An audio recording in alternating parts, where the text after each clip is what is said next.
Audio clear है? एक बार comment section में बता दीजिए। इसके बाद हम अपने सेशन को, इस क्लास को स्टार्ट कर देंगे। ठीक है जी।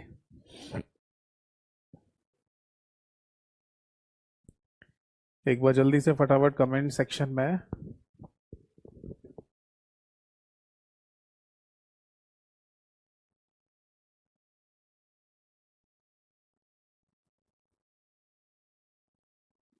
क्लास को स्टार्ट कर देंगे। ठीक है जी। ठीक है भाई, ऑडियो एकदम क्लियर है, परफेक्ट है। और शुरू करते हैं अपने सेशन को और अपने इस क्लास को। ठीक है। तो लास्ट क्लास में ना मैं आप सभी लोगों को डेटाबेस के बारे में पढ़ा रहा था। तो डेटाबेस में अभी थोड़ा सा और बचा हुआ है, उसको और डिस्कस कर लेते हैं। आज की डेट डाल देता हूँ, 10 दिसंबर 2024, यानी कि 10 दिसंबर 2024 आज की तारीख है बेटा। और लास्ट क्लास में डेटाबेस वाला चैप्टर चल रहा था, उसी चैप्टर को आगे कंटिन्यू कर लेते हैं। ठीक है। तो क्लास को शुरू करने से पहले वही 3 स्टेप स्ट्रेटेजी जो मैं आपको समझाता हूँ वो ध्यान से सुनते रहिए, उसी को फॉलो करिए। फुल में से फुल मार्क्स आएंगे, इस बात की गारंटी है। सबसे पहला स्टेप, मेरी क्लासेस देखिए शुरू से लेकर एंड तक। बिना क्लास देखे नंबर नहीं आएंगे, ये बात तय है। दूसरा पॉइंट, मेरा यूट्यूब चैनल है कंप्यूटर बाय यतेंद्र सर के नाम से। उसमें 2 चीज़ें देखते रहिए। कम्युनिटी वाले सेक्शन में क्वेश्चन ट्राई करो, जिससे आपको ये फीलिंग आएगी कि हम एक मॉक टेस्ट दे रहे हैं। और प्लेलिस्ट वाले सेक्शन में जाकर एक प्लेलिस्ट देखिए, उसमें जितनी भी क्लासेस हैं सारी देखो। प्लेलिस्ट का नाम है MCQ practice for all exam. तो इससे आपकी क्वेश्चन प्रैक्टिस होगी। और तीसरा, मेरा टेलीग्राम चैनल है कंप्यूटर बाय यतेंद्र सर के नाम से ही है। ठीक है। और उस पर आपको हर एक PDF मिल जाएगी, चाहे वो टॉपिक की हो, चैप्टर की हो, या किसी MCQs की हो। ठीक है। तो यही 3 स्टेप स्ट्रेटेजी को फॉलो करते रहिए, डेफिनेटली आपको फायदा मिलेगा। ठीक। तो चलिए शुरू करते हैं आज के सेशन को और आज की क्लास को। सबसे पहले नमस्कार सभी को नमस्कार। बाकी अगर कोई है ना मेरे ऑफिशियल लिंक से या चैनल से ना जुड़ पा रहा हो तो आप मुझे व्हाट्सएप कर लेना या टेलीग्राम पर मैसेज कर देना। ठीक है। दोनों मेरे एक ही नंबर से चलते हैं, 8448832987। देखो भाई, तो लास्ट क्लास में ना DBMS कह दो या डेटाबेस कह दो, ठीक है, एक ही बात है। कई बार तो है ना हमारे सिलेबस में लिखा हुआ आ जाता है डाटाबेस या डेटाबेस, इंग्लिश में कहते हैं, हिंदी में डाटाबेस कहते हैं। या फिर कई बार लिख कर दे देते हैं दैट इज DBMS। तो DBMS का मीनिंग भी आपको पता है, that is database management system. ठीक है। तो लास्ट क्लास में ना मैंने आपको कुछ कीज वगैरह के कॉन्सेप्ट के बारे में समझाया था, है ना। जैसे प्राइमरी की क्या होती है, फॉरेन की का कॉन्सेप्ट क्या है, ठीक है, सुपर की का कॉन्सेप्ट क्या है, और कैंडिडेट की का कॉन्सेप्ट क्या है, ये सब चीज़ें मैंने बताई थी। तो मैं क्लास को आगे बढ़ाऊं उससे पहले लास्ट क्लास पर ही बेस्ड एक क्वेश्चन आपसे पूछ रहा हूं। आप सभी लोग उस क्वेश्चन का आंसर दीजिए।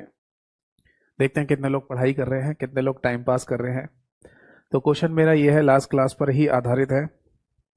मैंने आपको कैंडिडेट की के बारे में लिखवाया था, तो जल्दी से फटाफट बता दीजिए कैंडिडेट की क्या होता है, क्या होती है। अर्जुन चौधरी, मेरे भाई जल्दी से फटाफट बताओ कैंडिडेट की का मतलब क्या है।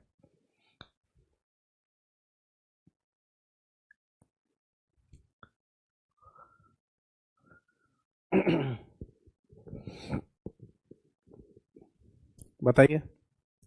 ये ध्यान रखना बेटा, जिन लोगों ने क्लास नहीं देखी है और केवल PDF फाइल के चक्कर में रहेंगे, उनके फुल में से फुल मार्क्स कभी नहीं आ सकते, कभी भी नहीं आ सकते, इस बात की गारंटी है। ठीक है। जो बच्चे हैं ना फुल में से फुल मार्क्स लेके आ रहे हैं, वो सीधा सीधा फॉलो कर रहे हैं कि क्लास जरूर देखते हैं। क्लास जो नहीं देखता है उसके फुल में से फुल मार्क्स नहीं आएंगे। चलिए, एक सुधीर ने लिखा है roll number, name, address, as.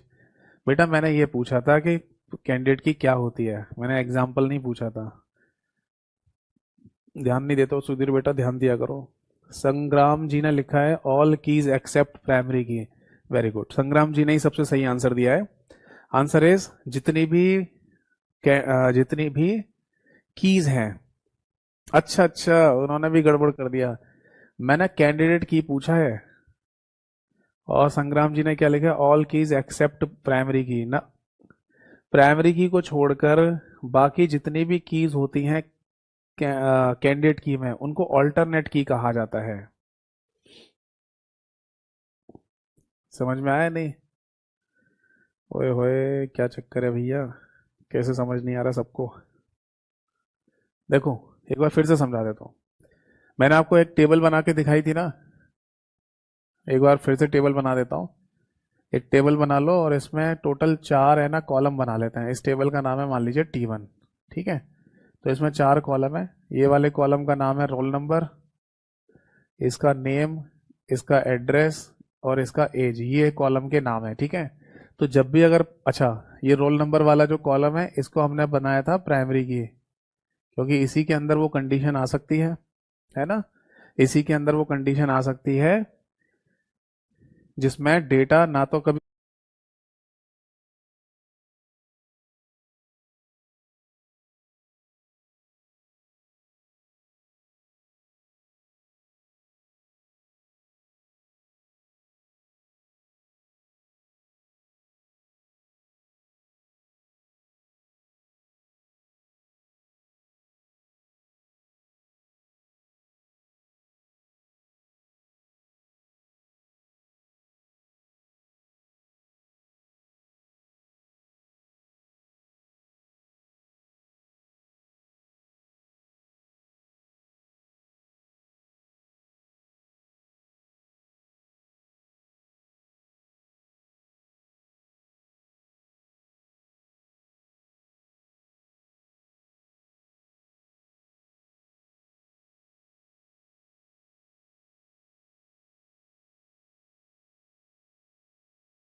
Repeat होगा, ना ही कभी ब्लैंक होगा। ठीक है, तो देखो, सबसे पहले है ना, मैंने आपको बताया प्राइमरी की। तो प्राइमरी की का तो सिंपल सा मतलब है कि आप एक ऐसा कॉलम को चुनिए जिसमें हमेशा यूनिकनेस आनी चाहिए और नॉट नल की कंडीशन आए, यानी कि आप ब्लैंक नहीं छोड़ेंगे। तो ऐसा कॉलम यही है रोल नंबर। जैसे roll number R1, roll number R2, roll number R3, इस तरीके से हमेशा हर एक बच्चे का रोल नंबर यूनिक रहेगा, यानी रिपीटिशन नहीं होगा। और हमेशा रोल नंबर दिया जाएगा, ऐसा नहीं हो सकता कि किसी बच्चे को रोल नंबर ना दिया जाए। तो प्राइमरी कंडीशन ये बताई थी। फिर मैंने आपको बोला था कैंडिडेट की। कैंडिडेट की का मतलब यह है कि यहाँ पर जितने भी कॉलम के नाम लिखे हुए हैं उन सभी कॉलम के नाम को अगर एक साथ लिख दिया जाए तो वही कैंडिडेट की कहलाती हैं। जैसे कि रोल नंबर अगर आप यहाँ लिख रहे हैं, दैट इज कैंडिडेट की। नेम लिख रहे हो, दैट इज कैंडिडेट की। एड्रेस लिख रहे हो, दैट इज कैंडिडेट की। एज लिख रहे हो, दैट इज कैंडिडेट की, है ना। फिर इसके बाद एक तीसरी की और मैंने लिखवाई थी जिसका नाम था ऑल्टरनेट की। ये क्या था? ऑल्टरनेट की का मतलब यह है कि जितनी भी कीज हैं उन सभी में केवल प्राइमरी की को छोड़ दो तो बाकी बची हुई कीज ऑल्टरनेट की कहलाती हैं। तो प्राइमरी की कौन है? रोल नंबर, तो इसे छोड़ दीजिए। बाकी क्या बच रहा है? नेम, एड्रेस और एज, इन तीनों को ऑल्टरनेट की के नाम से बोलेंगे। तो ये तीन तो ऐसे याद करनी है। बाकी फॉरेन की का कॉन्सेप्ट समझाया था, उसका मतलब तो यही था कि दो टेबल के बीच में एक एट्रीब्यूट का कॉमन होना, है ना। तो जो कॉमन एट्रीब्यूट होते हैं उसे पेरेंट टेबल में तो प्राइमरी की कहेंगे और चाइल्ड टेबल में फॉरेन की के नाम से बोल देते हैं। फिर एक कंपोजिट की बताया था, सुपर की बताया था। तो इस तरीके के क्वेश्चंस है ना कीज पर आधारित एग्जाम में पूछ लिए जाते हैं, ये ध्यान रखना। ठीक है, चलो अब आगे देखेंगे। डेटाबेस की अगर हम बात कर रहे हैं, डीबीएमएस की बात कर रहे हैं, तो यहाँ पर बेसिकली एक भाषा का भी इस्तेमाल किया जाता है, दैट इज एसक्यूएल। है ना। जैसे क्या हम जब भी कभी डेटाबेस पे काम करेंगे, क्या ये काम हमेशा फ्रंट एंड बैक एंड के थ्रू ही होगा? यानी कि जैसे कोई ऑनलाइन एप्लीकेशन है, उसमें डाटा हम डाल रहे हैं तो ये डाटा डेटाबेस में सेव हो जाएगा, है ना। या कोई हम फॉर्म वगैरह भर रहे हैं, उसमें एंट्री कर रहे हैं तो ये डाटा डेटाबेस में सेव हो जाएगा पीछे जाकर, हमेशा ऐसे ही होगा? क्योंकि जो ऑनलाइन फॉर्म वगैरह होते हैं जिसमें हम अपनी एंट्री भरते हैं उनको फ्रंट एंड एप्लीकेशन कहते हैं। तो ये सारा डेटा डेटाबेस में जाके बैक एंड पर स्टोर हो जाता है। तो हमेशा ऐसे ही काम होगा? क्या हम डेटाबेस पर डायरेक्टली काम नहीं कर सकते? हमेशा फ्रंट एंड से ही डेटाबेस पर डाटा जाएगा? डाटाबेस पर डायरेक्टली काम नहीं कर सकते? डाटा नहीं डाल सकते? नहीं, डाटा निकाल नहीं सकते? सब कर सकते हो। यानी कि डेटाबेस में या डाटाबेस में दोनों तरीके से ही काम हो सकता है, फ्रंट एंड से भी काम हो सकता है और डायरेक्टली बैक एंड पर भी आप काम कर सकते हैं। ठीक है। ये उसी तरीके से समझ लो जैसे आपने ना कोई ऑनलाइन फॉर्म भरा किसी भी जॉब के लिए, उस ऑनलाइन फॉर्म की सारी डिटेल डेटाबेस में जाके स्टोर हो गई होंगी। जैसे एसएससी का फॉर्म भरा आपने, स्टाफ सिलेक्शन कमीशन का, तो एसएससी का जो डेटाबेस होगा वहां जाके स्टोर हो गई होंगी आपकी सारी डिटेल। बट एसएससी वालों को भी तो डेटाबेस पर डायरेक्टली काम करना होता होगा। क्यों? क्योंकि आपका एडमिट कार्ड भी तो बनाना है उन्हें। तो वो डेटाबेस पर डायरेक्टली काम करेंगे, उसमें से डिटेल को निकालेंगे, फिर एडमिट कार्ड बनाएंगे और फिर आप लोगों को भेजेंगे और कहेंगे डाउनलोड कर लो, है ना। तो डेटाबेस पर डायरेक्टली भी काम हो जाता है। तो जब डेटाबेस में हम डायरेक्टली काम कर रहे होते हैं तब वहां पर एक भाषा का इस्तेमाल करना होता है हमें, जिसे एसक्यूएल बोलते हैं। इस एसक्यूएल भाषा के थ्रू हम बेसिकली कमांड लिख लिख के काम करते हैं। पहले इसकी फुल फॉर्म लिख लो। इसको स्ट्रक्चर्ड क्वेरी लैंग्वेज के नाम से बोला जाता है। यानी कि क्वेश्चन एग्जाम में ये पूछा जा सकता है कि डेटाबेस में उपयोग में लाई जाने वाली भाषा इनमें से कौन सी होती है, तो आंसर है एसक्यूएल, स्ट्रक्चर्ड क्वेरी लैंग्वेज। ठीक है। तो सपोज दैट कि ये कोई डेटाबेस है, ठीक है जी, ये क्या है? डेटाबेस। और इस डेटाबेस पर डायरेक्टली आपको काम करना है, तो आप कैसे काम करेंगे? क्वेरी लिख लिख कर। क्वेरी क्या चीज होती है? क्वेरी को यहाँ पर कमांड या कमांड को ही क्वेरी के नाम से बोला जाता है। कमांड तो एक इन जनरल शब्द है, एक कॉमन शब्द होता है ना कमांड, कि हम कमांड लिखकर काम कर रहे हैं। बट क्वेरी ये शब्द डाटाबेस या डेटाबेस में ही इस्तेमाल में लाया जाता है। ठीक है। यानी मेरे को एक कमांड लिखनी पड़ेगी, जैसे मैं कमांड लिखूंगा, एंटर दबाऊंगा, या तो डेटा डेटाबेस में अंदर चला जाएगा या फिर डेटाबेस से डाटा बाहर निकल के आएगा मेरे पास। समझ में आ गई सभी को क्या कहना चाह रहा हूं? समझ में आ रही है बात? जैसे एटीएम मशीन होती है, अब एटीएम मशीन से पैसे निकालने जाते हो, तो जब आप कार्ड लगाएंगे एटीएम मशीन में, है ना, फिर जो भी इंस्ट्रक्शंस आती हैं आप उन पर टच करके काम कर रहे हो, या फिर वहां जो बटन दिए गए होंगे एटीएम मशीन में उन बटन को दबाते हो। तो जो बटन आप दबा रहे हो या टच कर रहे हो ये कमांड्स होती हैं बेसिकली। कि आपने विड्रॉल वाले बटन पर क्लिक कर दिया, मतलब विड्रॉल की कमांड दे दी, बस वो लिखनी नहीं पड़ रही आपको, यहां लिखनी पड़ेगी आपको। तो जो कमांड आप दे रहे हैं सिस्टम को, जिसकी वजह से आपका डेटा अंदर जा रहा है या डेटा बाहर निकल के आएगा, तो उस कमांड्स को डेटाबेस की टर्म में क्वेरी कहा जाता है। एक पेपर में तो ये भी पूछ लिया था कि बताओ डेटाबेस कमांड्स को क्या कहते हैं, तो सही आंसर था क्वेरी, QUERY। तो बेसिकली होता क्या है कि ये जो एसक्यूएल लैंग्वेज है, स्ट्रक्चर्ड क्वेरी लैंग्वेज, इसमें क्वेरी लिख लिख कर आपको काम करना है, डेटा को अंदर डालना है या डेटा को बाहर निकालना है। ठीक है। अब ये जितनी भी क्वेरीज है ना, यानी कि जितनी भी कमांड्स हैं, इन सबको कैटेगराइज कर रखा है, 5 कैटेगरी में बांट रखा है। और इन पांचों कैटेगरी की कई बार फुल फॉर्म भी एग्जाम में देखने को मिली है।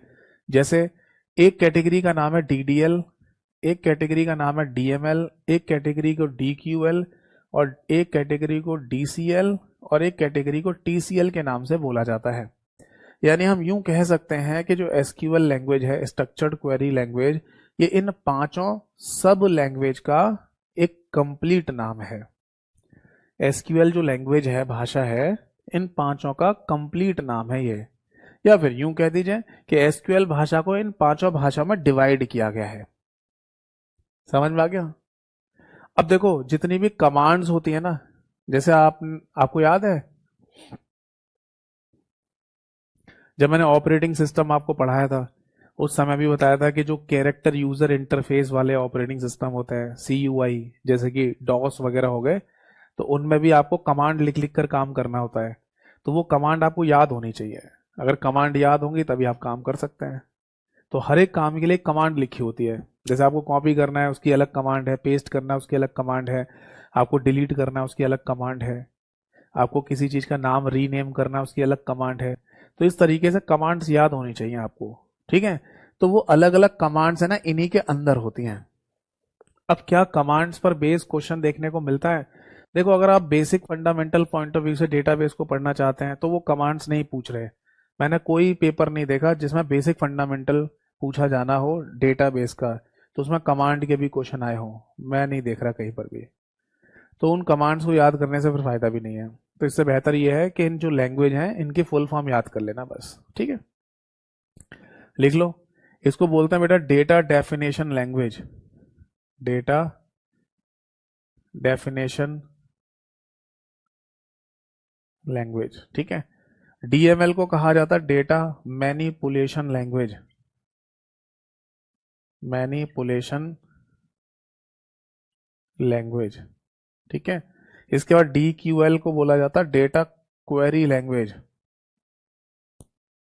जैसे एक उदाहरण के लिए मैं आपको बता दूं कि इस डेटा क्वेरी लैंग्वेज के अंदर एक कमांड होती है, एग्जाम्पल के तौर पर जैसे सेलेक्ट नाम की कमांड, ठीक है। तो ऐसा बहुत डीप में जब पूछेगा तभी पूछ सकते हैं कि बताओ सेलेक्ट नाम की जो कमांड है वो कौन सी कैटेगरी में आती है, तो आंसर होगा डीक्यूएल, डेटा क्वेरी लैंग्वेज। ऐसा हो सकता है, ठीक है। समझ में आ गई सभी को बात, ठीक है। तो डेटा क्वेरी लैंग्वेज, इसके बाद लिख लीजिए data control language. Data control language. और इसके बाद लिखिए अगला एक और नाम, that is transaction control language. Transaction control language, ठीक है। तो नोट कर लीजिए, कोई डाउट है तो पूछिए। तो फाइनली है ना, हमें ये समझ में आ गया कि अगर हम एसक्यूएल भाषा की बात करें, स्ट्रक्चर्ड क्वेरी लैंग्वेज की बात कर रहे हैं, तो उसको 5 सब लैंग्वेजेस में डिवाइड कर रखा है। नोट कर लीजिए।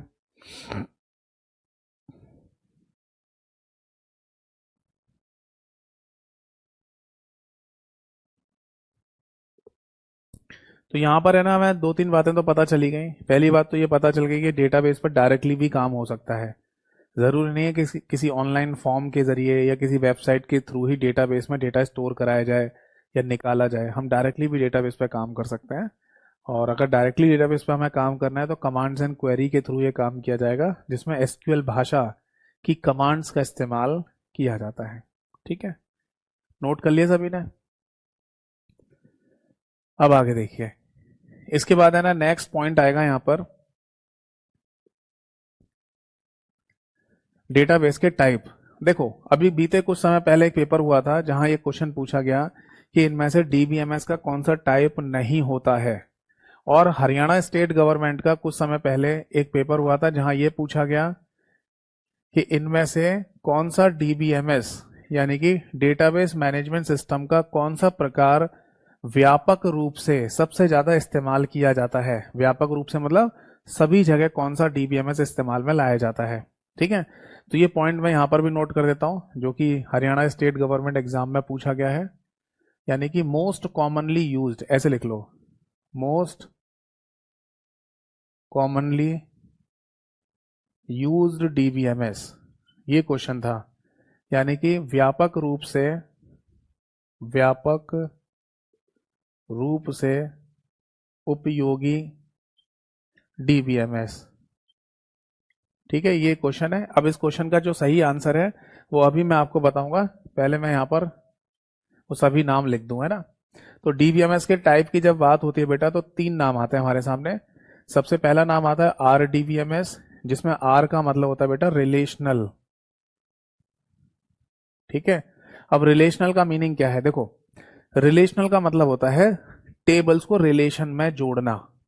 तो हमने जो लास्ट क्लास देखी व सुनी थी, उसमें कुछ हमें ऐसा पता चला कि हमने टेबल्स को आपस में रिलेट किया था, जोड़ा था, कुछ ऐसा बताया था मैंने। तो आंसर है हाँ, मैंने बताया था फॉरेन की के बारे में, याद है ना। फॉरेन की का कॉन्सेप्ट जब आता है तो इसका मतलब ही यही होता है कि हम 2 या 2 से ज्यादा टेबल्स को आपस में जोड़ रहे हैं। किसकी मदद से? कॉमन एट्रीब्यूट की मदद से, कॉमन कॉलम की मदद से, है ना। तो डेटाबेस में ये सबसे इंपॉर्टेंट पॉइंट होता है कि अगर ऐसा पॉसिबल है कि आप टेबल्स को जोड़ जोड़कर रिलेशन में लाकर अगर काम करें तो ये ज्यादा बेहतर है एज कंपेयर टू एक बड़ी सी टेबल बनाओ। जैसे सपोज दैट के मान लीजिए किसी टेबल के अंदर 15 कॉलम बनाए जाने हैं, किसी टेबल के अंदर 15 कॉलम बनाए जाने हैं, तो आप उसके कंपेरेटिवली 5-5 कॉलम की 3 टेबल बना लो और उन तीनों टेबल को आपस में रिलेट कर दो। रिलेशन के लिए तीनों टेबल में एक एट्रीब्यूट को कॉमन रख दो। समझे नहीं? यानी एक बड़ी चीज को मेंटेन करना एज कंपेयर टू छोटी चीज को मेंटेन करना ज्यादा आसान होता है ना भाई? बहुत बार हमें देखने को मिला है ना, जैसे उत्तर प्रदेश की अगर हम बात करें तो उसको भी तोड़कर 2 भागों में बांट दिया गया, तोड़ दिया गया है ना, उत्तर प्रदेश उत्तराखंड, ठीक है। बिहार को तोड़कर झारखंड बना दिया गया है ना, और एक और कौन सा टूटा था वो, आंध्र प्रदेश का तेलंगाना। तो जब बहुत बड़े स्टेट थे है ना, तो इनको मेंटेन नहीं किया जा रहा था, एक ही सीएम यानी कि मुख्यमंत्री इसे मेंटेन नहीं कर पा रहा है, देख नहीं पा रहा है, तो 2 भाग में तोड़ दो भाई उसको। तो उसी तरीके से समझ लो कि छोटी चीज को मेंटेन करना आसान होता है एज कंपेयर टू बड़ी चीज को। तो उसी तरीके से आप समझ लीजिए कि टेबल्स के बीच में रिलेशन बनाइए, छोटी छोटी टेबल बना लीजिए, तो रिलेशनल डेटाबेस कहलाएगा ये। ठीक है, समझ में आ गया? तो लिखना चाहें तो हम यहां पर ये छोटा सा पॉइंट लिख सकते हैं, टेबल्स के बीच में रिलेशंस बनाना, टेबल्स में रिलेशन बनाकर काम करना, काम करना, ये क्या कहलाता है? इसी को है ना रिलेशनल डेटाबेस मैनेजमेंट सिस्टम कहा जाता है। फिर इसके बाद एक और डेटाबेस आता है जिसको NDBMS के नाम से बोलते हैं। एन का मतलब है यहाँ पर बेटा नेटवर्क डेटाबेस मैनेजमेंट सिस्टम है। क्या मीनिंग है इस बात का, समझाता हूं। देखो सपोज दैट कि आपने कोई नेटवर्क बनाया, ठीक है, और नेटवर्क बनाने का मतलब होता है कनेक्शन यानी कि जोड़ना। ये बात हम बखूबी इंटरनेट नेटवर्किंग वाली क्लासेस में पढ़ चुके हैं, है ना। तो नेटवर्क बनाने का मतलब जोड़ना, कनेक्शन देना, और उसमें भी डेटाबेस का काम मतलब डाटा को स्टोर करना। डेटाबेस का मेन काम तो डाटा को स्टोर करना ही होता है ना। तो सपोज दैट कि ये कई सारे सिस्टम्स हैं और इन सभी सिस्टम को है ना इस कॉमन यानी कि सेंट्रलाइज सिस्टम के साथ जोड़ दिया गया है। यहां पर डेटा को रखा भी जा सकता है और डेटा को निकाला भी जा सकता है। ऐसी डेटा को यहां रखा जा सकता है, निकाला जा सकता है। डेटा को यहां रख भी सकते हैं, निकाल भी सकते हैं, रख भी सकते हैं और निकाल भी सकते हैं। ठीक है, तो यहां पर 2 चीजें हमें देखने को मिल रही हैं। एक तो सेंट्रलाइज सिस्टम यानी कि कोई केंद्रीय सिस्टम से सारे कंप्यूटर्स को जोड़ दिया गया है, तो ये क्या बन गया, नेटवर्क। और यहां पर डाटा को स्टोर कराने का काम हो रहा है, तो इसलिए हम इसको नेटवर्क डेटाबेस मैनेजमेंट सिस्टम भी कह सकते हैं। और इस पर्टिकुलर काम के लिए, डाटा स्टोरेज के लिए, जो स्टोरेज डिवाइस यहां पर लगाई जाती है वो जनरली रेड कहलाती हैं, RAID कहलाती हैं। इसका फुल फॉर्म मैं अभी लिखवाऊंगा, पहले यहां लिख लो। ये रेड का काम क्या है, स्टोरेज यानी कि भंडारण। समझ में आया? तो जहां कहीं भी एक बड़े पैमाने पर डाटा को स्टोर कराने की बात आएगी नेटवर्क बनाकर, तो वहां पर रेड का इस्तेमाल किया जाता है। तो इसमें सिंपल सा हम ये लिख सकते हैं, नेटवर्क बनाकर, कोई नेटवर्क बनाकर है ना बड़े पैमाने पर यानी कि ह्यूज अमाउंट डेटा स्टोरेज अगर आपको करना है, डेटा स्टोरेज करने के लिए क्या करते हैं बेटा, इसके लिए नेटवर्क DBMS कॉन्सेप्ट का इस्तेमाल किया जाता है। बात समझ में आ गई या नहीं? अब रेड की फुल फॉर्म लिख लो। देखो इसकी फुल फॉर्म है redundant array, ARRAY, array of independent disk. ये बेसिकली हार्ड डिस्क ही होती है एक तरीके से, जैसे हमारे कंप्यूटर में डाटा को स्टोर करने के लिए हार्ड डिस्क लगी होती है, तो उसी तरीके की हार्ड डिस्क होती है ये। ठीक, बट अभी पता है इसका फुल फॉर्म चेंज कर दिया है, यहां पर इंडिपेंडेंट की जगह इनएक्सपेंसिव कर दिया है। तो दोनों में से कुछ भी पूछा जा सकता है, ध्यान रखिएगा। Redundant array of independent disk लिखा हुआ आ जाए या redundant array of inexpensive disk लिखा आ जाए, दोनों ही सही इसके फुल फॉर्म है। क्लियर है? यहाँ तक नोट कर लीजिए, कोई डाउट है तो पूछिए। तो फाइनली हमें ये समझ में आ गया कि डेटाबेस के भी अपने टाइप्स होते हैं। एक रिलेशनल डेटाबेस हो गया, एक नेटवर्क डेटाबेस हो गया, और एक डेटाबेस HDBMS भी कहलाता है। क्या है इसका मीनिंग, समझाता हूं, देखो इस बात को। एक अगला टाइप आता है HDBMS। आपको याद है जब मैं नेटवर्किंग पढ़ा रहा था आपको, तो वहां पर मैंने टोपोलॉजी के नाम पढ़ाए थे आपको, याद है? टोपोलॉजीज पढ़ाई थी आपको, जिसमें स्टार टोपोलॉजी, बस topology, mesh topology, ring topology, hybrid topology, और एक ट्री टोपोलॉजी भी मैंने आपको लिखवाया था, है ना? तो ट्री टोपोलॉजी में भी क्या हो रहा था, कंप्यूटर्स को हम एक ट्री स्ट्रक्चर में, हिरार्किकल स्ट्रक्चर में ना कनेक्ट कर रहे थे, जोड़ रहे थे।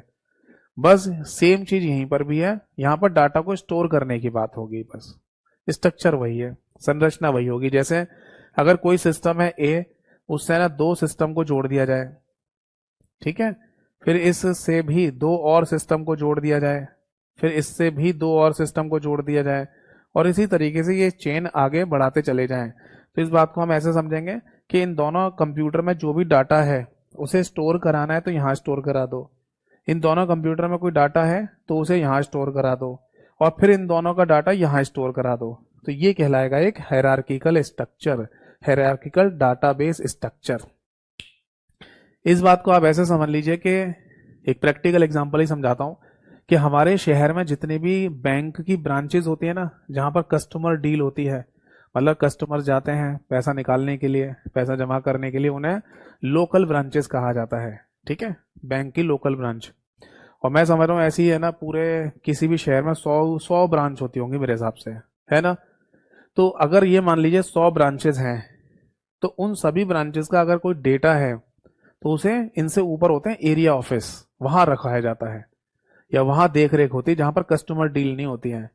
हर शहर में एरिया ऑफिस भी होते हैं बैंक के, जहां पर कस्टमर नहीं जाता है। तो ये मान लीजिए एरिया ऑफिस है, यानी इनमें जो काम चल रहा है उसकी देखरेख यहाँ पर होगी। और फिर इनसे ऊपर होता है हेडक्वार्टर, जहां पर सब कुछ सारा डेटा रखा जाता है, पूरे देश में किसी भी बैंक में कितना पैसा जमा हो रहा है, कितना निकाला जा रहा है, वो सारी डिटेल यहाँ पर रखी जा रही है। तो इस तरीके से हिरार्किकल वे में एक ट्री स्ट्रक्चर टाइप में डाटा को स्टोर कराया जा रहा है, तो इसको हम HDBMS के नाम से बोल देते हैं, हिरार्किकल डेटाबेस मैनेजमेंट सिस्टम। बताइए बात समझ में आ गई या नहीं? तो ओवरऑल है ना, हमने यहाँ पर 3 DBMS के बारे में देख लिया, ठीक है। तो पहली बात तो अगर आपसे पूछा जाए कि डेटाबेस के टाइप कितने होते हैं, तो मुख्यतः तो यही टाइप होते हैं, यानी मेनली तो यही 3 टाइप होते हैं, RDBMS, NDBMS और HDBMS, ठीक। बाकी और भी इसके आगे इनके सब टाइप और आते जाते हैं, बट उतना ज्यादा डीप में जाने की आपको जरूरत नहीं है, ठीक। अब आ जाते हैं इस क्वेश्चन पे लौटकर कि मोस्ट कॉमनली यूज डीबीएमएस का नाम बताइए। तो शायद अब आप जान ही चुके होंगे इस क्वेश्चन का सही आंसर क्या होना चाहिए।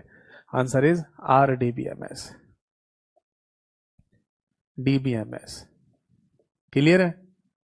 यानी कि रिलेशनल डेटाबेस मैनेजमेंट सिस्टम ही पूरे वर्ल्ड में, पूरी दुनिया में सबसे ज्यादा ये मॉडल इस्तेमाल में लाया जाता है डाटा को स्टोर करने के लिए। इज इट क्लियर और नॉट?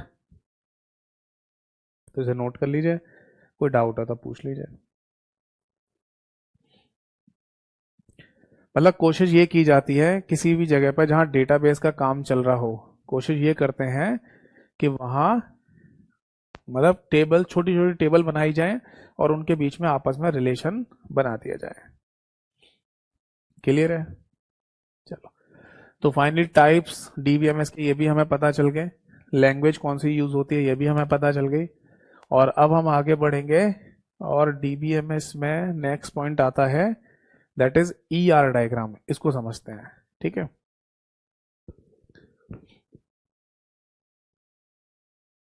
या एक पॉइंट और है उसे भी देख लो, फिर उसके बाद ER डायग्राम को समझाता हूं। अगला नेक्स्ट पॉइंट लिखिए, दैट इज, ऐसे लिख लो, थ्री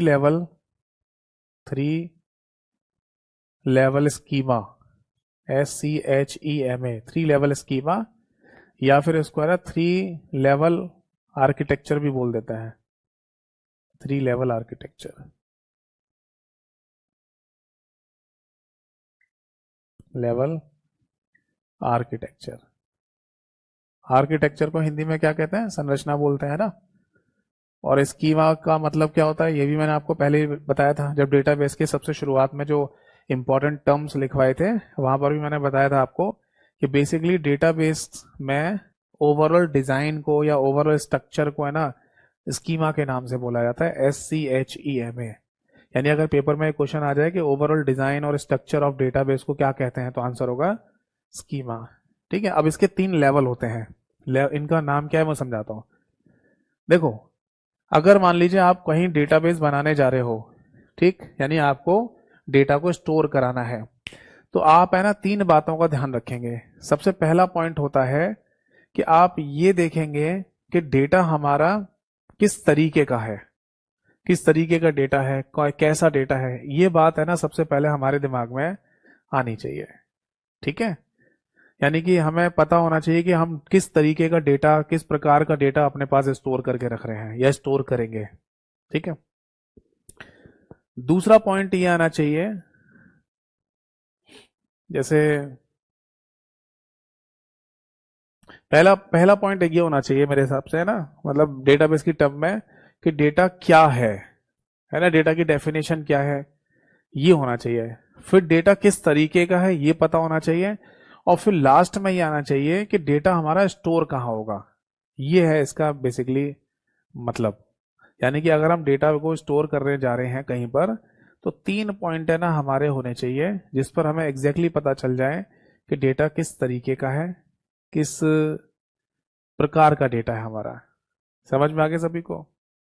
तो देखो यहां पर है ना बेसिकली क्वेश्चन क्या बन सकता है वो मैं आपको समझा देता हूं। क्वेश्चन बेसिकली इन तीनों लेवल के नाम पूछ लिए जाते हैं। ठीक है, मतलब पूछ लिया जाएगा कि बताओ 3 लेवल आर्किटेक्चर में या 3 लेवल स्कीमा में इनमें से कौन सा स्कीमा नहीं होता है या इनमें से कौन सा आर्किटेक्चर नहीं होता है, ये यहाँ पर है ना एग्जाम में पूछ लेते हैं। ठीक है, अब जैसे देखो सबसे पहली बात तो ये आती है कि अगर हम ये देख रहे हैं कि व्हाट डेटा, यानी डेटा क्या है ना, तो इस चीज को क्या कहा जाएगा? इस चीज को कह देंगे दैट इज लॉजिकल स्कीमा। क्या बोल देंगे इसको? लॉजिकल स्कीमा के नाम से बोल दिया जाएगा। यानी कि हमें एक लॉजिक तो पता चले, एक तर्क तो पता चले कि व्हाट डेटा यानी डेटा क्या है। तो बस इसमें ये लिख लो कि व्हाट डेटा। ठीक है, हिंदी में लिख लो डेटा क्या है। जिस डेटा को हम स्टोर कराने जा रहे हैं वो डेटा है क्या चीज, ये भी तो हमें पता होना चाहिए। तो ये हो गया लॉजिकल स्कीमा। फिर इसके बाद आता है बेटा एक और टर्म जिसे कॉन्सेप्चुअल स्कीमा कहा जाता है। क्या बोलते हैं?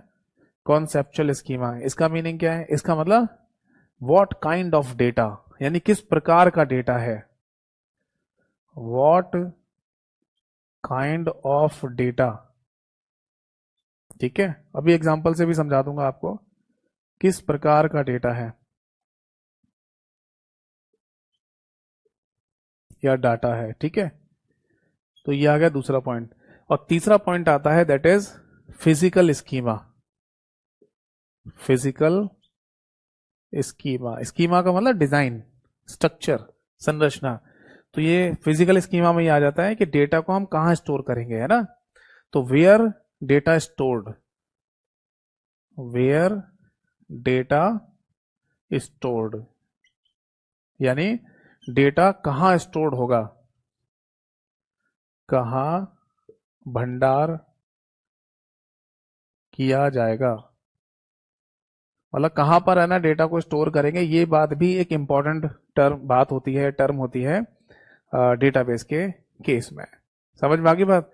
अब जैसे उदाहरण के लिए, जैसे सपोज दैट क्या ना, अगर हम मान लो किसी स्कूल या कॉलेज के डेटाबेस की बात कर रहे हैं, भाई किसी स्कूल या कॉलेज में जितने भी बच्चे पढ़ते हैं, है ना, या जितने भी बच्चे पढ़ते हैं बच्चों की बात कर लो, है ना, वहाँ के स्टाफ की, फैकल्टी की, वो अलग बात कर लेंगे। तो अभी फिलहाल हम ये बात करने जा रहे हैं कि किसी भी स्कूल में, कॉलेज में कितने बच्चे पढ़ते हैं। जैसे मान लो एक स्कूल है जिसमें 1000 बच्चे पढ़ते हैं, और उन 1000 बच्चों का पूरा डेटाबेस बनाना जरूरी है, ताकि है ना एक कंप्यूटर सिस्टम से तुरंत पता चल जाए किसी भी बच्चे की डिटेल। समझ में आ रहा है? जैसे कोई है ना, हम आज की डेट में हमारे स्कूल में 1000 बच्चे पढ़ते हैं, अब कोई अचानक हमारे पास आए और ये कहे कि एक बच्चा आपके स्कूल में पढ़ता है, उसकी सारी डिटेल निकाल के दो, सारी बातें बता के दो कि है ना, उसकी वो कहाँ है, उसके पेरेंट्स का नाम क्या है, उसका एड्रेस क्या है, उसका कोई कांटेक्ट नंबर है, कौन सी क्लास में पढ़ता है, ये सब चीज बता के दो। तो अगर जो प्रॉपर मैनेजमेंट वाला काम होता है स्कूल या कॉलेजेस में, तो वहां पर ऐसा करते हैं, जहाँ सारा काम कंप्यूटराइज होता है। तो पूरे जितने भी स्टूडेंट्स हैं उन सभी का एक डेटाबेस बनाया जा रहा होता है, फोटोग्राफ के साथ, सिग्नेचर के साथ, आईडी के साथ पूरा डेटाबेस बना लेता है। अब वहां मेन चीज यही है ना कि है क्या चीज, किस चीज का डेटा है ये। तो पता चला कि ये बच्चों का डेटा है। सबसे पहली बात तो ये आ गई, है ना, ताकि अगर हम किसी बच्चे का नाम या उसका कॉन्टेक्ट नंबर डालेंगे तुरंत पूरी डिटेल निकल के आ जाएगी, अच्छा ये बच्चा है, इसके बारे में हमें जानना है। तो व्हाट डेटा का मतलब ये है कि डेटा है क्या चीज। तो इसमें सिंपल सा मीनिंग आएगा, पर्सनल डिटेल या डिटेल्स ऑफ स्टूडेंट, यानी कि बच्चों के बारे में जानकारी। ये है मेन पॉइंट हमारा। तो इसको लॉजिकल स्कीमा बोल देता है। दूसरा पॉइंट आता है कॉन्सेप्चुअल स्कीमा। ये क्या, व्हाट काइंड ऑफ डेटा। इसका मीनिंग ये है बेटा, जैसे अब हम वहां क्या डेटा जो लिख रहे हैं स्टूडेंट का, हमने अभी बोला कि व्हाट डेटा में कि ये स्टूडेंट की डिटेल है। तो डिटेल में अभी क्या, किस तरीके की डिटेल हम रख रहे हैं बच्चों की। तो आंसर है सभी तरीके की। यानी उनकी कोई न्यूमेरिकल डिटेल है वो भी रखेंगे, कोई टेक्स्ट वाली डिटेल है वो भी रखेंगे, यानी उनका नाम हो गया, उनकी एज हो गई, उनका फोन नंबर हो गया, हर तरीके की डिटेल को हमें रखना है। तो व्हाट काइंड ऑफ डेटा में ये बता दिया गया। और तीसरी बात कि ये कहाँ स्टोर होगा, तो हमारे कंप्यूटर में, हार्ड डिस्क में, या इस पर्टिकुलर कंप्यूटर की इस हार्ड डिस्क में, या यहाँ पर हमारे स्कूल या कॉलेज के इस सर्वर कंप्यूटर में सारा डेटा स्टोर है बच्चों का। तो वो फिजिकल जगह भी पता चल गई कि जहां पर हमने ये सारा डेटा स्टोर किया है। समझ में आ गया। तो इस तरीके से है ना, हम 3 लेवल स्कीमा को या 3 लेवल आर्किटेक्चर को समझ सकते हैं। क्लियर है। मैं फिर से बता दूं कि क्वेश्चन इसी तरीके से पूछ लेता है कि बताओ इनमें से कौन सा स्ट्रक्चर या इनमें से कौन सा स्कीमा नहीं होता है या होता है। तो इन तीनों पॉइंट को याद रखना, तीनों नाम को याद रखना। थोड़ा डिटेल में जाएंगे तो ऐसे भी पूछा जा सकता है कि इनका मीनिंग क्या है। ठीक है, इसको नोट करिए एक मिनट, और कोई डाउट है तो पूछ लो।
चलिए, तो समझ में आ गया ये।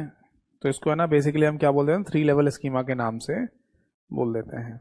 ठीक है, तो यहाँ तक की कहानी आई होप सो कि सबको समझ में आ गई है। और बस एक लास्ट पॉइंट और बचा हुआ है, जिसका नाम है ईआर डायग्राम। ईआर डायग्राम यानी एंटिटी रिलेशनशिप डायग्राम इसे कहा जाता है। और इसी के साथ साथ है ना, मैं आपको एक चीज और समझा दूंगा यहीं पर, और वो है दैट इज फ्लो चार्ट। एक फ्लो चार्ट भी टॉपिक होता है बेसिकली, कभी कभी एग्जाम में उसके क्वेश्चन भी पूछ लेता हूं, तो उसको रिलेट करके समझाऊंगा। ठीक है, चलिए तो हेडिंग डालिए, दैट इज ईआर डायग्राम। समझते हैं इस लास्ट पॉइंट को। इसके बाद है ना हमारा database basic point of view से खत्म हो जाएगा। ठीक है, इसके बाद तो फिर वो टेक्निकल लेवल आ जाता है, यानी कि अगर आप कहीं पेपर देने जा रहे हैं जिसमें आपकी क्वालिफिकेशन ही बीटेक वगैरह मांग रखी है, तो वहां पर फिर डेटाबेस को बड़े लेवल पर पढ़ा जाता है। तो हेडिंग डालिए, ई आर डायग्राम। डायग्राम, ठीक है। अब देखो ई आर डायग्राम में ई और आर इसका फुल फॉर्म है entity relationship. Entity relationship diagram, है ना। अब बात यह आती है, एंटिटी रिलेशनशिप डायग्राम किसी डेटाबेस के रिगार्डिंग बनाया क्यों जा रहा है। डायग्राम का मतलब चित्र हो गया ना, क्यों बना रहे हैं। देखो सीधी सी बात है कि आप कभी भी है ना किसी को अपने डेटाबेस को प्रॉपर तरीके से नहीं दिखाओगे। जैसे कोई अगर ये बोले कि आपकी कोई कंपनी है, आपका कोई डिपार्टमेंट है, आपकी कोई ऑर्गेनाइजेशन है, हाँ जी है, इसको इसके अंदर डेटाबेस का कैसे स्टोरेज हो रहा है, डेटा को कैसे स्टोर कर रहे हो आप, ये सब समझाओ, हमें दिखाओ जरा। तो ऐसा थोड़ी है कि आप कंप्यूटर खोल के बैठ जाओगे और देखो देखो हम ऐसे डाटा एंटर करते हैं, इस तरीके से डाटा को निकालते हैं, ऐसे बताओगे? नहीं। आप है ना उसके सामने प्रॉपर डायग्राम के थ्रू समझा दोगे कि हमारी कंपनी का या हमारी जो सरकारी डिपार्टमेंट है इसका डेटा इस तरीके से डाटा स्टोरेज किया जा रहा है। ये उसी तरीके से समझ लो जैसे पावर पॉइंट में पीपीटी बनाई जाती है। आपकी कोई सरकारी संस्था है, वो क्या काम कर रही है, कोई गवर्नमेंट बॉडी है या कोई कंपनी है, कोई डिपार्टमेंट है, वो कैसे काम कर रहा है, तो उसको समझाने के लिए लोगों को पीपीटी बनाई जाती है, पावर पॉइंट प्रेजेंटेशन। अब इसी तरीके से समझ लो कि आपके उस डिपार्टमेंट में, उस कंपनी में जो डाटा स्टोर हो रहा है उसको कैसे स्टोर करा रहे हैं आप, क्या तरीका अपनाया आपने, तो उसे अगर समझाना है तो ईआर डायग्राम के थ्रू समझा देते हैं कि भैया ऐसे ऐसे डाटा स्टोर हो रहा है यहाँ पर। ठीक है जी। तो उसी को एंटिटी रिलेशनशिप डायग्राम के नाम से बोल देते हैं।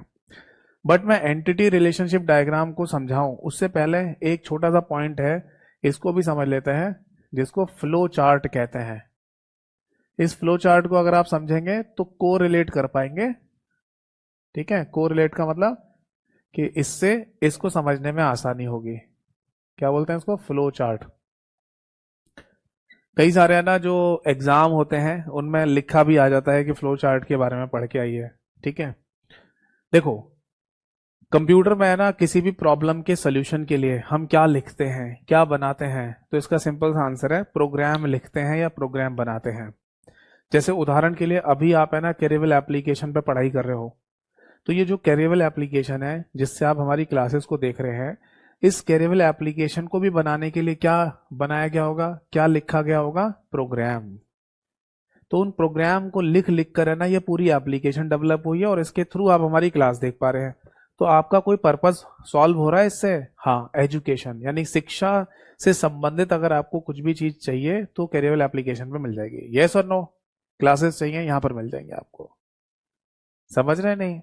तो इसका सिंपल सा मतलब है कि कंप्यूटर में या कंप्यूटर के थ्रू आपको कोई भी सोल्यूशन चाहिए तो उस सोल्यूशन के लिए प्रोग्राम लिखे जाते हैं। प्रोग्राम लिखोगे फिर उनके कलेक्शन से सॉफ्टवेयर्स बनेंगे जिनका हम इस्तेमाल कर रहे होते हैं। है नहीं? तो ऐसे ही है, जब ये कहा जाए कि किसी भी कंप्यूटर की प्रॉब्लम को सॉल्व करने के लिए, हल करने के लिए आप क्या लिखेंगे, तो इसका सिंपल सा आंसर है दैट इज प्रोग्राम लिखेंगे। अब ये प्रोग्राम है ना सी प्लस प्लस, जावा या पाइथन जैसी प्रोग्रामिंग भाषाओं में लिखे जाते हैं। ऐसा जरूरी नहीं होता कि आप इसी भाषा का इस्तेमाल करके प्रोग्राम लिखो या इसका इस्तेमाल करो। सी प्लस प्लस, जावा, पाइथन जैसी प्रोग्रामिंग भाषाओं का इस्तेमाल करके आप प्रोग्राम लिख सकते हो जैसी आपकी सहूलियत हो। फिर ढेर सारे प्रोग्राम लिखोगे, उनको मिलाकर सॉफ्टवेयर बनता है जिससे आप काम करेंगे। ठीक है, तो हमें क्या बनाना पड़ता है? सबसे पहले प्रोग्राम, और प्रोग्राम के से ही हमें सॉल्यूशन मिल जाएगा, हम अपना काम कर पाएंगे। बट सपोज दैट कि अगर कोई व्यक्ति ये कहने लगा कि जो आपने प्रोग्राम बनाया है इसे हमें समझाओ जरा कैसे बनाया है, तो उसे समझाने के दो बेसिकली तरीके होते हैं। कोई भी प्रोग्राम अगर लिखा गया है कंप्यूटर में या बनाया गया है तो उसको समझाने के दो तरीके हैं। पहला तरीका तो कहलाता है बेटा एल्गोरिथम, जिसको शॉर्ट में एल्गो के नाम से भी बोल दिया जाता है। कई बार एल्गो शब्द भी लिखा हुआ आ जाएगा। तो एल्गोरिथम या एल्गो शब्द का सिंपल सा मतलब है step by step procedure to solve a computer problem, यानी कि कंप्यूटर की किसी भी प्रॉब्लम को स्टेप बाय स्टेप यानी चरण दर चरण समझाया गया हो तो उसी को एल्गोरिथम के नाम से बोला जाता है। और ये एल्गोरिथम जनरली स्टेप्स होते हैं थ्योरेटिकल वे में। जैसे उदाहरण के लिए अगर आप चाय बनाना जानते हैं और कोई आपसे बोले कि चाय बनाना जानते हो, हाँ यार समझाओ मुझे यार कैसे बनाते हैं, तो आप बोलोगे चलो मैं ऐसी मौखिक रूप से समझाऊंगा तो शायद समझ ना पाओ, तो मैं आपको लिखित रूप में दे देता हूं और लिखित रूप में इसे रख लो कागज अपने पास, और जब भी कहीं चाय बनाने की नौबत आए तो आप इसको पढ़ते जाना और ऐसे ही बनाते जाना, बिल्कुल बढ़िया चाय बनेगी। तो आपने क्या किया, स्टेप बाय स्टेप लिख दिया कि पहले स्टेप में ये काम कर लेना, दूसरे में ये काम, तीसरे में ये, चौथे में ये, पांचवे में ये, और चाय बन के तैयार। तो चरण दर चरण अगर आप लिखते चले जा रहे हैं किसी कंप्यूटर के समस्या का समाधान, तो उसी को एल्गोरिथम कहा जाता है। समझ में आ गई बात या नहीं? तो हम यहाँ लिख सकते हैं step by step procedure to solve a computer problem. बताइए बात समझ में आ गई या नहीं? हिंदी में कहा जाएगा कंप्यूटर की समस्या, कंप्यूटर की किसी समस्या का, कंप्यूटर की किसी समस्या का चरण दर चरण, चरण दर चरण समाधान, समाधान क्या कहलाता है बेटा? इसी को है ना हम एल्गोरिथम या एल्गो के नाम से बोल देते हैं। ठीक है, उदाहरण के लिए ऐसे समझ लो, जैसे आप स्टेप नंबर 1 पर लिख रहे हैं कि भैया ये काम कर लो, एक बर्तन ले लो, उसमें पानी डाल लो। स्टेप नंबर 2 में अगर आप ये लिख दें कि उसमें चाय की पत्ती को उबालिए। स्टेप नंबर 3 में लिख रहे हैं अगर स्वाद चाहिए तो अदरक भी कूट के डाल दीजिए। स्टेप नंबर 4 में आप लिख रहे हैं कि आप उसमें शुगर और मिल्क दोनों डाल दीजिए। ठीक है, और स्टेप नंबर 5 में आप लिख रहे हैं कि 10 मिनट इसे पकाइए, उबाल दीजिए और फिर उसके बाद गर्मा गर्म परोस दीजिए लोगों के सामने कप में। और इस तरीके से ये चाय का जो मेथड है ये सबसे बढ़िया मेथड है, इसमें बढ़िया स्वादिष्ट चाय बनके तैयार हो जाएगी। ठीक है, आप कुछ और भी तरीके से बनाते हो तो वो भी ऐड कर सकते हो, कोई मसाला वगैरह डालते हो चाय में तो वो डाल सकते हो। तो इस तरीके से आप लिख दो, तो इसी को क्या बोलते हैं? इसी को एल्गोरिथम के नाम से बोल दिया जाता है। ठीक है, अब कोई इसे पढ़ के समझ नहीं पा रहा या उसे ये मेथड नहीं समझ में आ रहा कि भैया ये ठीक नहीं है, वैसे सबसे सिंपलेस्ट मेथड एल्गोरिथम ही होता है। तो हमारे पास एक और मेथड है, वो क्या है? That is flow chart. यानी कि हम डायग्राम के थ्रू भी समझा सकते हैं कि हमने चाय कैसे बनाई है। तो अगला पॉइंट होता है फ्लो चार्ट। क्लियर है?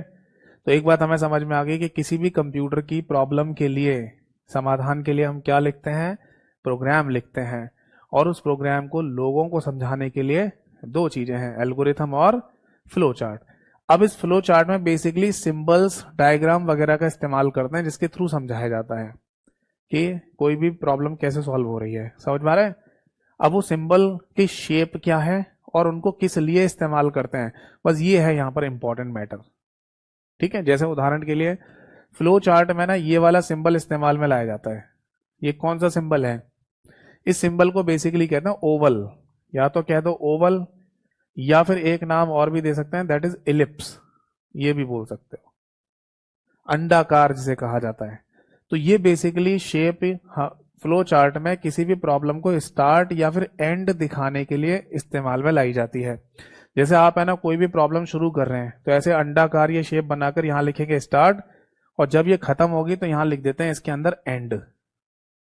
फिर बीच का पूरा प्रोसेस ऐसे डायग्राम के थ्रू बनेगा।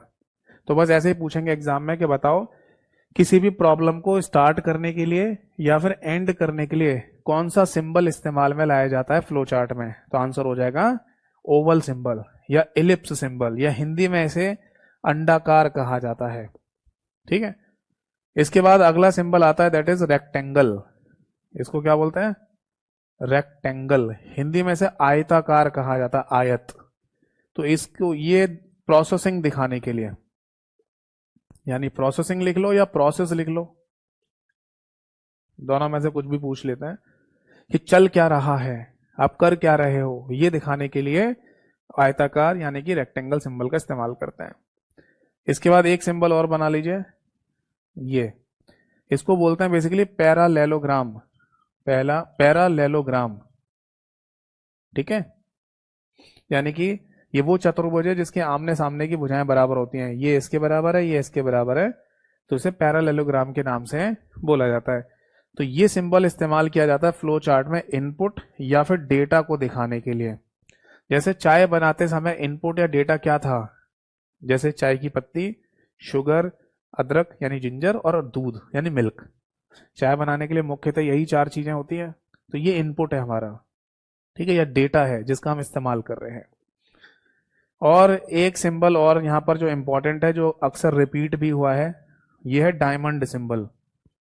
इस डायमंड सिंबल का इस्तेमाल किस लिए किया जाता है? तो आंसर है डिसीजन मेकिंग के लिए। डिसीजन मेकिंग, जिसको हिंदी में निर्णय भी लिखा जा सकता है। ठीक है, यानी किसी भी पॉइंट ऑफ टाइम पर निर्णय लिया जाए, डिसीजन लिया जाए, तो उसके लिए डायमंड सिंबल का इस्तेमाल करते हैं। जैसे उदाहरण के लिए, सब कुछ ठीक चल रहा था, फिर अचानक है ना ये पता चला कि है ना चाय के लिए जो हमने पानी रखा था वो जल गया, सूख गया। तो हम यहां से डिसीजन लेंगे, क्या सब कुछ ठीक चल रहा है? अगर सब कुछ ठीक चल रहा है तो आगे बढ़ जाइए, यस। और अगर गड़बड़ी हो गई है यानी कि नो, तो वापस इस प्रोसेस को ऊपर से ले जाओ, फिर से शुरू करना, यानी कि बर्तन में फिर से पानी डालो और चाय की पत्ती को उबालिए। हो सकता है ना कि हमसे पानी जल जाए या कम बचे पानी, बनाने जा रहे हो आप 5 लोगों की चाय और 2 लोगों की चाय ही बन पाए, तो इसलिए क्या करेंगे, हम फिर से शुरू से प्रोसेस में ले जाएंगे और वहां से फिर से पानी को डालकर फिर दोबारा चाय बनाने की विधि शुरू करेंगे। अगर सब कुछ ओके है तो आगे बढ़ जाओ, नहीं है तो वापस चले जाओ।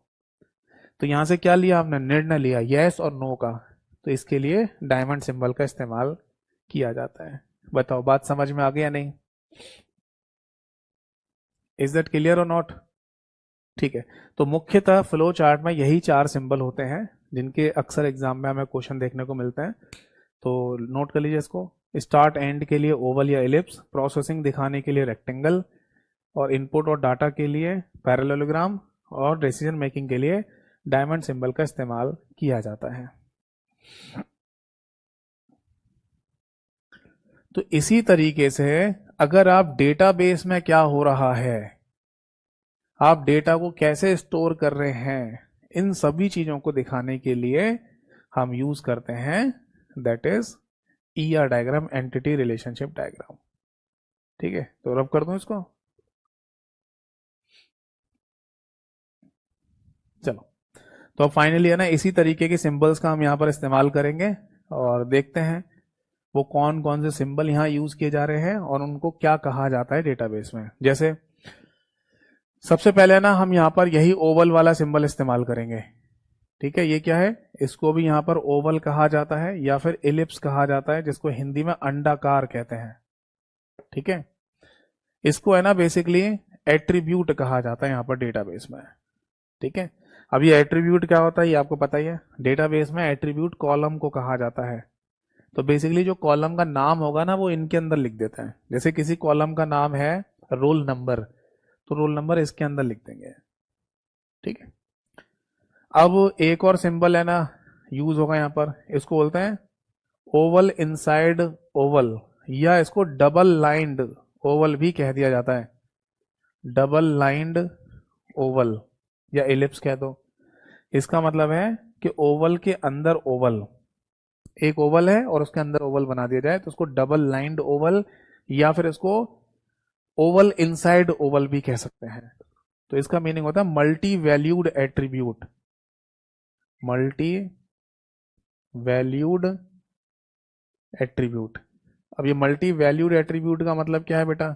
देखो, आपने कभी देखा है किसी ऑनलाइन फॉर्म में ऐसा होता है जैसे कोई नेम भरवाया जाना है आपसे, तो नेम के अंदर भी है ना आपको 3 चीजें देखने को मिले। यहां लिखा आता है फर्स्ट नेम, फिर यहां आता है मिडिल नेम, और यहां आता है बेटा लास्ट नेम। होता है नहीं? तो इस बात को ऐसे समझ लो कि जो नेम है ना वो एक कॉमन, वो एक सिंगल एट्रीब्यूट है। नेम क्या है? एक सिंगल एट्रीब्यूट है, और उसके अंदर जितने एट्रीब्यूट होंगे वो मल्टी वैल्यूड एट्रीब्यूट कहलाएंगे। यानी नेम तो एक अकेला नाम हो गया ना, यानी अकेला एट्रीब्यूट हो गया, बट इसके अंदर कितने एट्रीब्यूट और हैं? 1 2 3, उनको ऐसे ऐसे दिखाएंगे फिर। तो मल्टी वैल्यूड एट्रीब्यूट ये कहा जाता है। इसके बाद है ना यहां पर भी रेक्टेंगल, इस शेप का इस्तेमाल किया जाता है। इसे बेसिकली कहते हैं यहां पर एंटिटी। अब एंटिटी क्या होता है? एंटिटी है ना यहाँ पर, जैसे मान लीजिए ना कोई भी व्यक्ति है उसको कहा जा सकता है, या कोई डिपार्टमेंट है किसी ऑर्गेनाइजेशन के अंदर उसे भी कहा जा सकता है। जैसे उदाहरण के लिए कि अगर मान लो किसी है ना क्लास में पढ़ने वाले बच्चों की बात हो रही है, तो हर एक बच्चा एंटिटी है। ठीक है, और अगर मान लो किसी कंपनी की ऑर्गेनाइजेशन की बात की जाए तो वहां पर कोई डिपार्टमेंट है किसी कंपनी के, तो वो भी एंटिटी हो सकते हैं। जैसे नेस्ले नाम की कंपनी, आपने नाम सुना होगा, नेस्ले कंपनी का तो बहुत बड़ा बिजनेस है। तो नेस्ले चॉकलेट भी बनाती है, नेस्ले बिस्किट भी बना रही है, नेस्ले की मैगी भी है ना, नेस्ले का दूध भी आता है। तो ये 4 डिपार्टमेंट हो गए इसके, ऐसे समझ लो, है ना। चॉकलेट वाला डिपार्टमेंट अलग हो गया, यानी अलग एंटिटी, उसका बिजनेस अलग चल रहा है। मैगी का बिजनेस अलग चल रहा है, इसका अलग चल रहा है, इसका अलग चल रहा है। तो ये बेसिकली एंटिटी कहलाते हैं, ठीक है। तो उसको रेक्टेंगल में दिखाएंगे। ऐसे है ना, रेक्टेंगल के अंदर भी अगर रेक्टेंगल बना दिया जाए, आयत के अंदर आयत, तो इसको भी यहाँ कहते हैं डबल लाइंड रेक्टेंगल।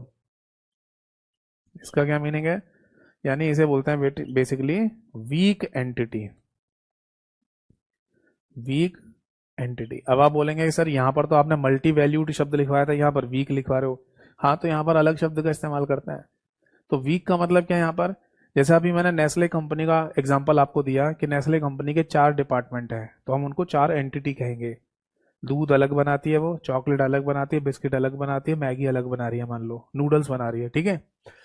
अब सपोज दैट के इन चारों डिपार्टमेंट में से एक डिपार्टमेंट ऐसा ऐसा है नेस्ले कंपनी का जिसका बिजनेस नहीं आ रहा है, जो नहीं लोग खरीद रहे, यानी कि नेस्ले की चॉकलेट अब कोई खरीदता ही नहीं, डेयरी मिल्क खरीदते हैं मान लो, ठीक है। अब डेयरी मिल्क, मेरे को एग्जैक्टली नहीं पता, डेयरी मिल्क नेस्ले की तो नहीं है, वो अलग केस है। मैं तो एक एग्जांपल सेट कर रहा हूँ, ठीक है। तो सपोज दैट कि डेयरी मिल्क चॉकलेट है, वो लोग ज़्यादा पसंद करते हैं, और नेस्ले कंपनी की कोई अलग से चॉकलेट आ रही है, वो नहीं लोग यूज़ कर रहे, ठीक है। मैं फिर से बोल रहा हूँ, आप बाद में ये वो बाल की खाल मत निकालने लगना कि सर ने डेयरी मिल्क बोला था और नेस्ले कंपनी अलग बोल दिया था, जबकि डेयरी मिल्क नेस्ले कंपनी की चॉकलेट है। ऐसा हो सकता है, मुझे नहीं पता, मेरे को इतना अभी आइडिया नहीं है कि डेयरी मिल्क नाम की जो चॉकलेट आती है, कहीं ऐसा तो नहीं वो नेस्ले नाम की कंपनी बना रही हो सकता है ना। भाई ऐसा ही तो होता है, चाहे आप है ना माउंटेन ड्यू पी लो, चाहे आप स्प्राइट पी लो, चाहे कुछ भी लो, ये सब अलग अलग जो फ्लेवर के कोल्ड ड्रिंक्स आते हैं वो सब बनाती है एक ही कंपनी है, कोको कोला, ठीक है ना। कोको कोला है, पेप्सी है, 2 ही बड़े ब्रांड हैं, है ना। और उन्हीं के मल्टीपल ब्रांड्स चल रहे हैं। अब कोई मान लो सपोज दैट कि किसी को है ना मिरिंडा पसंद है, वो कहेगा मिरिंडा पी लो भाई, ऑरेंज कलर का आता है, जबकि बना वो एक ही कंपनी रही है। ऐसे मोबाइल फ़ोन की भी अगर हम बात कर लें, चाहे वो आप ओप्पो कंपनी का फ़ोन खरीद लो, चाहे वीवो का खरीद लो, चाहे आप वन प्लस का खरीद लो, ये सब बनाती एक ही कंपनी है, BKK इलेक्ट्रॉनिक्स, चाइना में। यानी इन कंपनियों का एक ही ऊपर कंपनी है, BKK इलेक्ट्रॉनिक्स। तो ऐसी करती हैं कंपनियां, मार्केट में वैरायटी दे देती हैं अपने ही, ताकि लोग कहीं और जा ही ना पाए, ठीक है। तो ऐसे समझ लो कि कोई डिपार्टमेंट है, कोई एंटिटी है जो वीक एंटिटी है ना, हो सकता है कि वो सही से प्रॉपर रन नहीं हो रही है, तो ऐसे इसे डाटाबेस में दिखाने के लिए डबल लाइन रेक्टेंगल से दिखा दिया जाता है। क्वेश्चन ऐसे ही बनेगा अगर ईयर डायग्राम पे आएगा तो, कि बताइए वीक एंटिटी के लिए डेटाबेस में किस सिंबल का इस्तेमाल करते हैं, तो आंसर होगा डबल लाइंड रेक्टेंगल का। क्लियर है? ठीक है। अब इसके बाद है ना एक नोट कर लीजिए, ये डायमंड वाला सिंबल यहाँ पर भी इस्तेमाल में लाया जाता है। तो ये क्या हो गया? डायमंड, ठीक है। इसे बेसिकली यहाँ पर रिलेशनशिप के लिए दिखाया जाता है, जैसे फ्लो चार्ट में है ना डिसीजन मेकिंग के लिए, यहाँ पर रिलेशनशिप के लिए। ऐसे ही डबल लाइंड डायमंड भी होता है, यानी कि डायमंड के अंदर डायमंड, तो इसको भी बोलेंगे डबल लाइंड डायमंड। क्लियर है बेटा? इसको बोलते हैं वीक रिलेशनशिप, वीक रिलेशनशिप, ठीक है जी।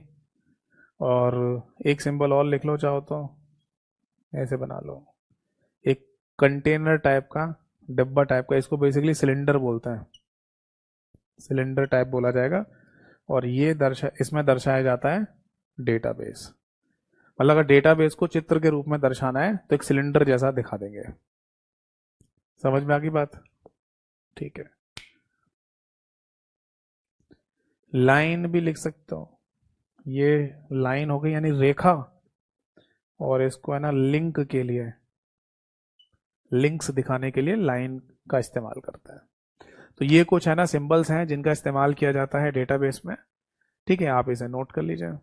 अब एक एग्जांपल और समझा दूं, फिर ये टॉपिक हमारा खत्म हो जाएगा। ठीक है जी, समझिए इस बात को। जैसे एग्जांपल के लिए ना आप, हम है ना किसी भी बैंक में कोई कस्टमर अपना अकाउंट खुलवा रहा है या खुलवा चुका है, वो एग्जांपल लेंगे यहाँ पर। ठीक है, अब देखो किसी भी बैंक के लिए कस्टमर एक एंटिटी होगा या नहीं। बैंक के जितने भी कस्टमर्स होते हैं वो बैंक के लिए एंटिटी तो कहलाएंगे, कस्टमर। ठीक है जी। और किसी भी कस्टमर ने बैंक में मान लीजिए कोई खाता खोला, अकाउंट खोला, ठीक है जी, तो कस्टमर अकाउंट ऐसे लिख लो। भाई बैंक का काम क्या है, कस्टमर्स का है ना अकाउंट खुलवाना, ताकि वो अपने पैसा जमा करे या पैसा निकाले। तो अगर किसी भी व्यक्ति का यानी कि कस्टमर का अकाउंट खुला है तो ये भी बैंक के लिए एक एंटिटी होगा। यानी कि कस्टमर की डिटेल या कस्टमर भी बैंक के लिए एक एंटिटी है, और उसके द्वारा बैंक में खोला गया अकाउंट भी क्या होगा, एक एंटिटी होगा, है ना। अब ये दोनों आपस में जुड़े हुए हैं, हाँ दोनों आपस में रिलेशन में है, क्योंकि इसी कस्टमर का ही तो बैंक अकाउंट है ये, या कस्टमर अकाउंट है। जी हाँ, तो ये तो एंटिटी हो गए, ये रिलेशनशिप दिखा दिया। अब आएगी एट्रीब्यूट्स, जैसे कि बैंक को ये जानना भी जरूरी होता है कि कस्टमर का नाम क्या है। बैंक को ये जानना भी जरूरी होता है कि कस्टमर का फोन नंबर क्या है। तो ये कहलाएंगी एट्रीब्यूट्स। जैसे कस्टमर नाम की कोई टेबल है, तो उस टेबल के अंदर है ना कस्टमर की डिटेल होंगी ना, कस्टमर का नाम, कस्टमर का फोन नंबर, कस्टमर की एज, कस्टमर का एड्रेस, तो ये टेबल अलग बनेगी। ऐसी कस्टमर का अकाउंट है, अकाउंट खुला हुआ है ना, तो यहाँ ये एक एट्रीब्यूट हो जाएगा, दैट इज अकाउंट का नंबर। अकाउंट नंबर क्या है, और सपोज दैट के अकाउंट का बैलेंस कितना है, तो ये भी एक एट्रीब्यूट हो जाएगा। इसकी डिटेल अलग से हैंडल की जा रही होगी। समझ में आई बात है नहीं। यानी कि बैंक में कस्टमर का एक अकाउंट खोला गया होगा, और उस अकाउंट के अंदर अकाउंट की सारी डिटेल होंगी, अकाउंट का नंबर क्या है, अकाउंट का है ना बैलेंस कितना है, अकाउंट से रिलेटेड और भी जितने भी टर्म्स कंडीशन होंगी वो होंगी, सब चीज़ें अकाउंट के बारे में होंगी, कस्टमर की अलग बनी होंगी। ठीक है, तो इस तरीके से अगर कहीं पर डेटाबेस दिखाना है या बताना है कि ऐसे काम कर रहा है, तो हम डायग्राम के थ्रू भी बता सकते हैं। ठीक है, एक एग्जांपल और देखना चाहें तो ऐसे देख लो।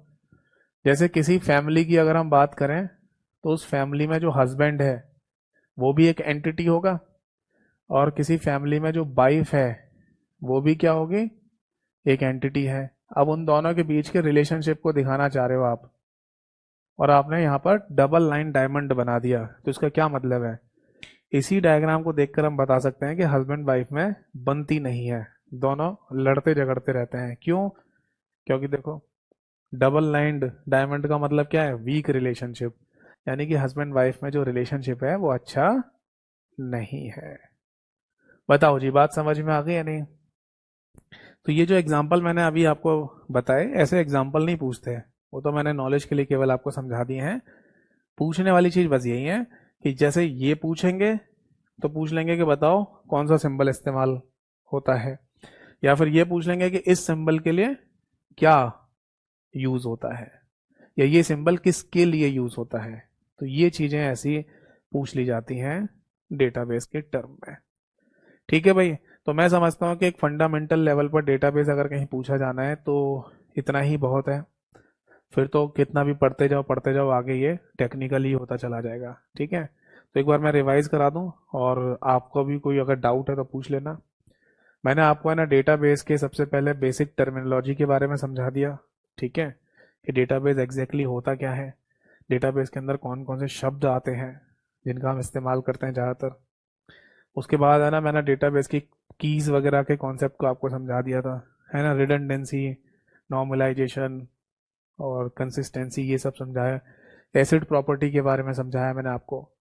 ठीक है, इसके बाद एसक्यूएल भाषा को हमने समझा। ठीक है, और डायग्राम भी समझ लिया हमने, टाइप भी समझ लिया, 3 लेवल आर्किटेक्चर के बारे में भी जानकारी ली। तो इतना ही काफ़ी है मेरे हिसाब से एक बेसिक पॉइंट ऑफ व्यू पर डेटाबेस को समझना। ठीक ठीक है जी। तो अब हमारी है ना नेक्स्ट जो अगली क्लास होगी, उस क्लास में है ना नंबर सिस्टम वाले टॉपिक को स्टार्ट करेंगे, और कोशिश तो यही रहेगी कि एक ही क्लास में नंबर सिस्टम वाला टॉपिक खत्म हो जाए, जिसमें कन्वर्जन हमें देखना होता है, बेसिकली डेसिमल से बाइनरी और बाइनरी से डेसिमल कैसे कन्वर्ट करते हैं। और एक क्लास प्रोग्रामिंग लैंग्वेज की रहेगी, जिसमें प्रोग्रामिंग लैंग्वेज का फंडामेंटल बता दूंगा कि कौन सी लैंग्वेज को क्या कहा जाता है, किस लिए इस्तेमाल में लाया जा रहा है, ये सब चीज़ें वहाँ पर हमें समझ में आ जाएंगी। तो होप सो कि अब 2 क्लासेस और बची हुई हैं, फिर हमारा पूरा सिलेबस भी खत्म हो जाएगा। ठीक है, 2 ही क्लासेस बहुत है, एक नंबर सिस्टम की और एक प्रोग्रामिंग लैंग्वेज की। ठीक है भाई, तो कोई डाउट है तो पूछिए। Is any doubt?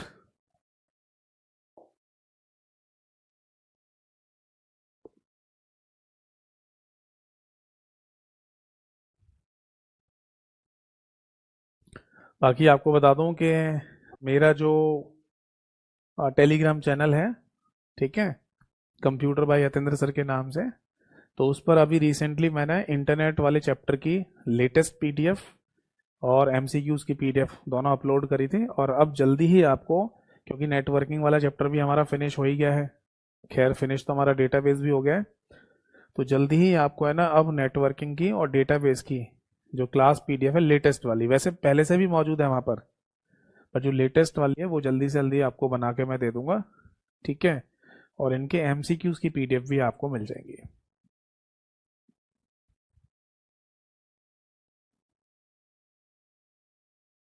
ठीक है, फिर आई थिंक किसी का कोई डाउट है नहीं, तो आज के सेशन को और आज की क्लास को यहीं पर समाप्त करते हैं। बाकी जब भी कभी कोई एमसीक्यू पढ़ते समय डाउट आए तो मेरे को मेरे व्हाट्सएप पर भी आप पूछ सकते हैं। क्लास के शुरुआत में मैंने व्हाट्सएप नंबर दिया ही था।